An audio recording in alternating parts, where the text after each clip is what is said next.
Hello Minecrafters and welcome to episode 2 of Learning Redstone Computer with Redcraft.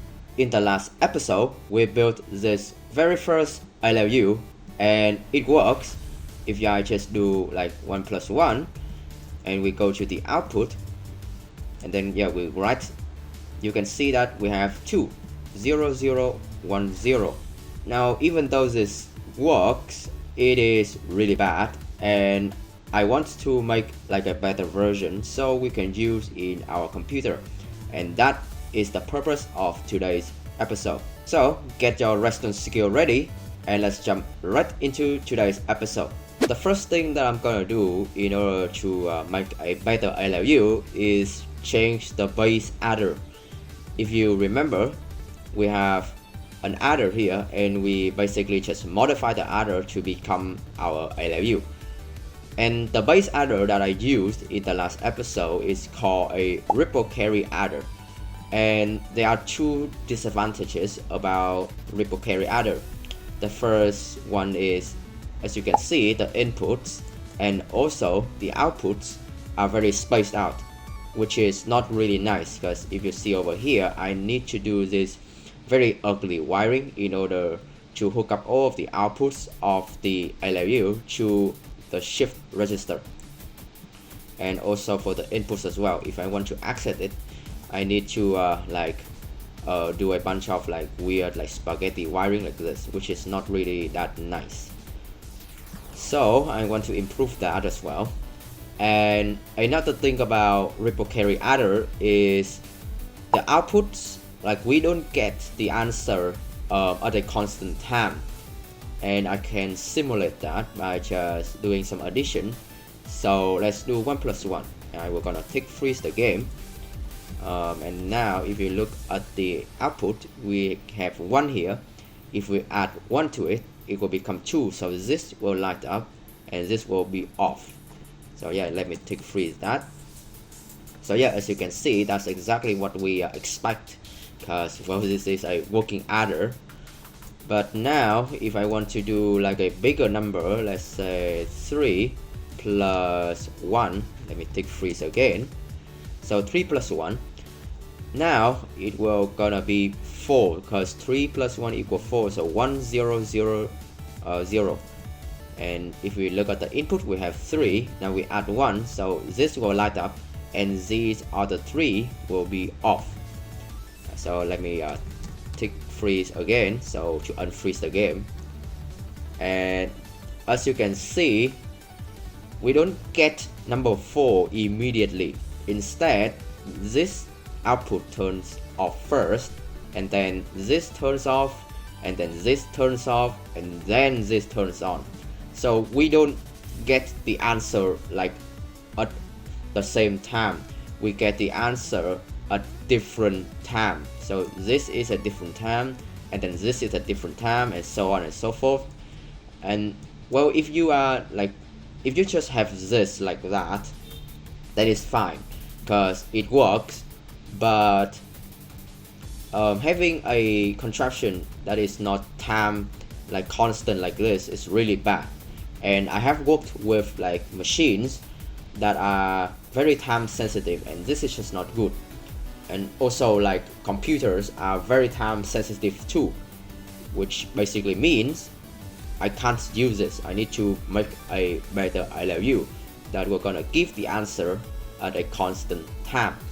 So that's why I want to improve. And also I want to improve the yellow circuit, like it looks super ugly as you can see. Alright, so let's get right into it.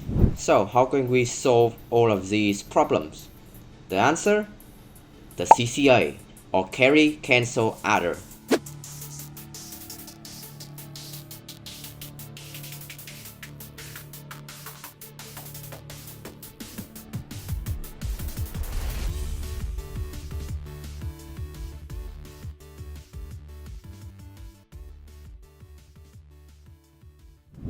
Alright, so here is our CCA, and let's add some numbers.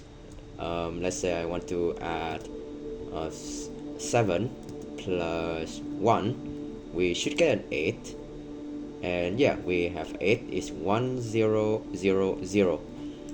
If you want to do like a very big number, let's say like this number, like a very big number, and then we add 1 to it, we will not get anything in the output, but we will get a carry out, because well, this is like overflowing. And well, if you add like a carry in more, then yeah, the thing will be broken. But it's not because the redstone doesn't work, it's because the 8-bit calculator cannot handle this bit number this big. So yeah, it works.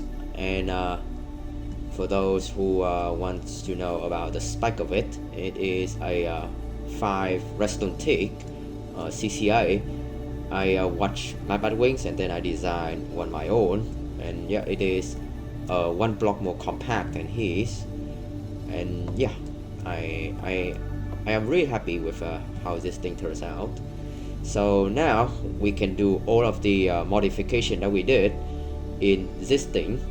So we're gonna add subtraction and then all of the bitwise logic in, and yeah, we should be done with this. And also that bit shifting as well. So yeah, let's do it. The first thing that I'm gonna do is turn the adder that we have here into a subtractor. And if you remember from the previous LRU, we can do that with the 2's complement. And in order to do the 2's complement, we need to first invert the number. So let me do that. And the way we invert it is actually really cool. So we place a repeater here, a redstone dust, and then we put an XOR gate here, and I think I'm gonna place it like this for space efficiency, like so. We also add redstone dust here, and these comparators need to be on subtract mode in order to be a proper XOR gate. And yeah, I also use an XOR gate here and here because the CCA needs XOR gates in order to work. Alright, so here we're gonna be our like input, and we can invert the number by just placing in this. So now, as you can see, this input is now inverted. Now if I just do this, we have that. And if I want to turn this back into an adder, I just need to do this, and now the input will work as intended. So yeah, let me do this modification, and we were gonna test out the subtractor as well.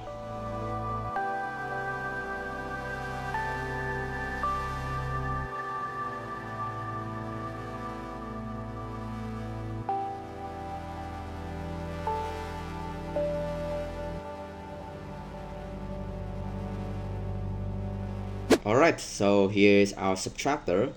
The way we do subtraction is very simple. We just invert the numbers and then we add 1. Basically we use the 2's complement, and here are the 2 levers to control whether you want the number to be inverted or not.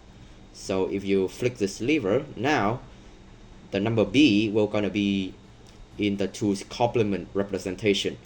So 3 here means this is not 3, this is actually -3. So yeah, let's do some subtraction. Let's say I want to do 7 minus 5, aka 7 plus -5. So we should get number 2. And if I do let's say I don't know, like 4 minus 5, we will get -1. So this is -1, but in the 2's complement representation. And the way it works, the way we invert the numbers and we then do the 2's complement in the subtraction is basically the same as the light gray circuit over there. So we have a bunch of XOR gates in order to invert the numbers. So when you select this lever, it will power this redstone dust tower, which we're gonna power the XOR gate. Now, because the XOR gate only receive one input, it will gonna give an output, and this is the same for all of the XOR gates. When you put another bit in, now the XOR gate receives two inputs, one over there and one here, which means that the XOR gate will gonna give out an output of 0, because that's how an XOR gate works. It's basically it basically does a modular addition. So 1 plus 1 modular addition is 0, and we just insert 0 into the other, and we also need to add 1 in order to do the full 2's complement. And to do that, I basically just take the output of one of the two levers here, like the lever that we're gonna invert the number, and hook the output up to an OR gate, and this OR gate we're gonna go into this carry in.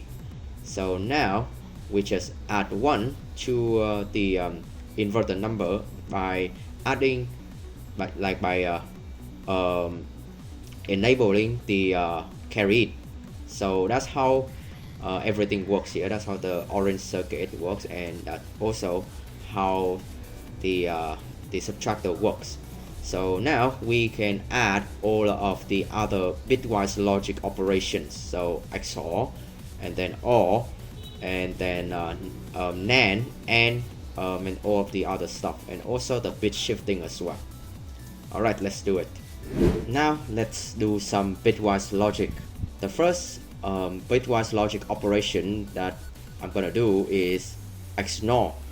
And if you remember from our first ALU, the way that we turn our adder / subtractor into a bunch of XNOR gates is by powering all of the carryouts. So we basically overwrite all of the carryouts.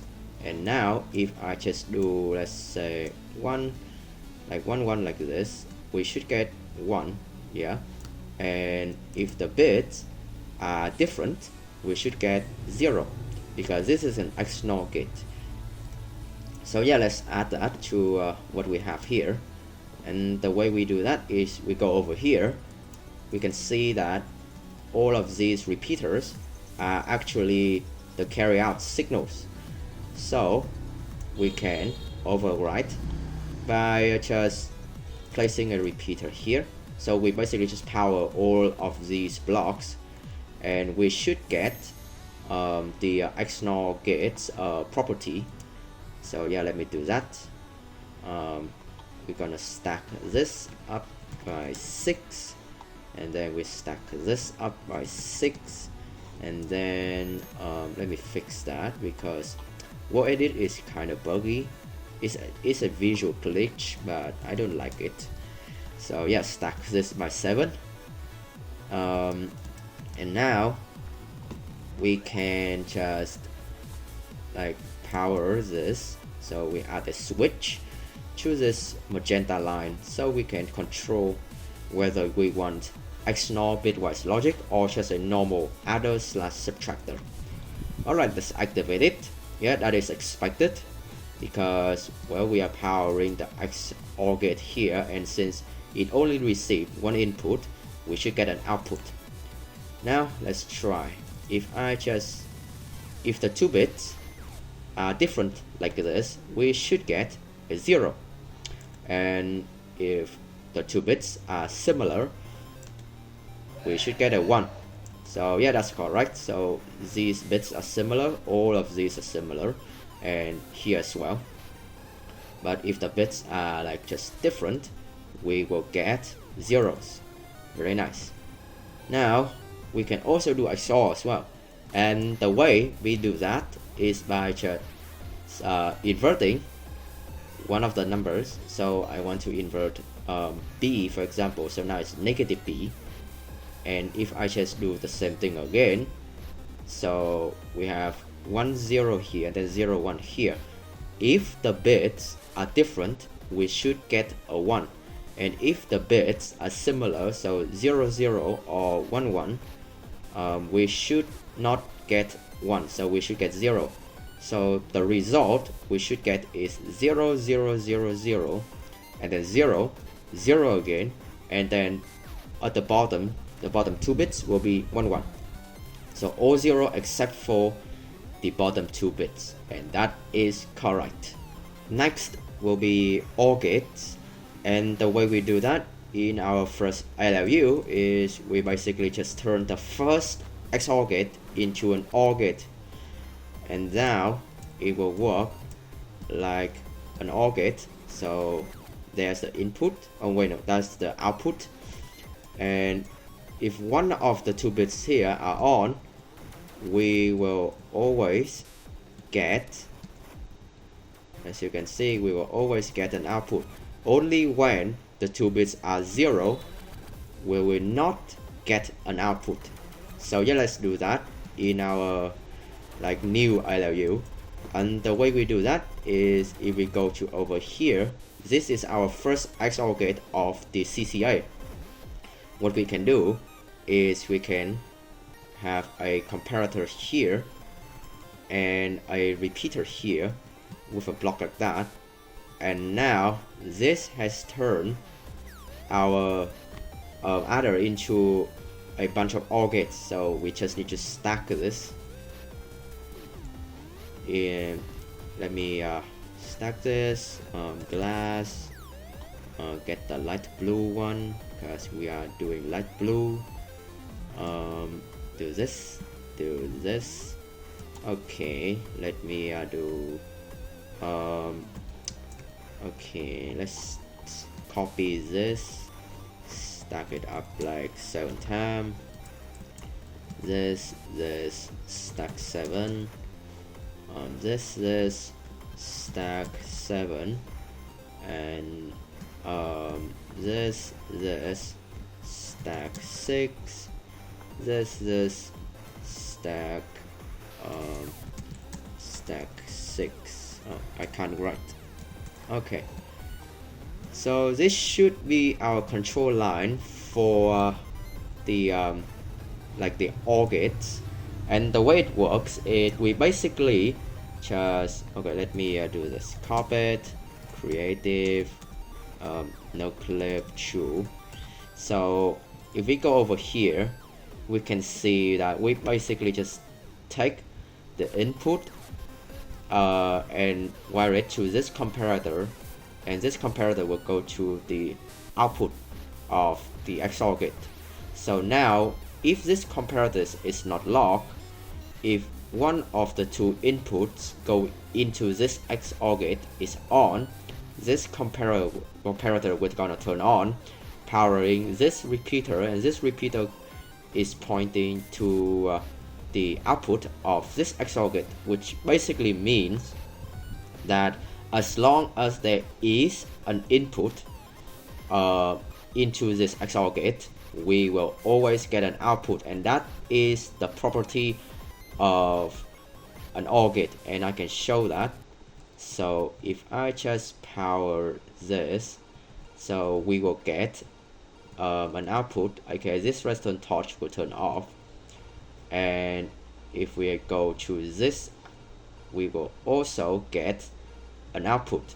So now if I do this, like the XOR gate will not work, like it doesn't give out any signals, but because this comparator is on, now the redstone dust gonna go through, the redstone signal gonna go through the comparator, through this repeater, and power this torch. So we will always get an output as long as one of the inputs are like on. So yeah, that's basically it.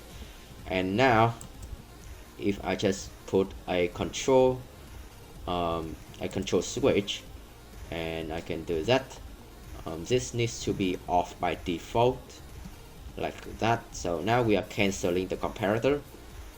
If I just do 1 1, so it's just a normal adder, so it will give us 2, but if I do this, it should give us only 1, because 1 1 here we will gonna get 1 over there, and if we have only one input, we will still gonna get outputs, and if none of the inputs is on, we will not get an output. So yeah, it works very nice. And yeah, that's basically everything about the ALU. Like, that's all of the operation that we can do. For AND, NAND, NOR, and XOR and stuff like that, is just a bunch of combination of that lever over there, these levers, the two levers down there, and that lever. So depending on the combination of levers that you are doing, you will get all of the operations similar to what we had in our previous ALU. Now there is one more thing left, which is that thing over there, the bit shifting. So yeah, let's work on that.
Alright, so here is our shift register. I used the same like wool color. This was by accident, but it looks really nice.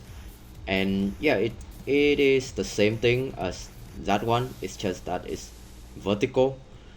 This design is from math. I found it in a math series, the Logical Redstone Reloaded series, and I modify it so all of the bits can be loop around instead of being lost, similar to how the bits are lost in his video.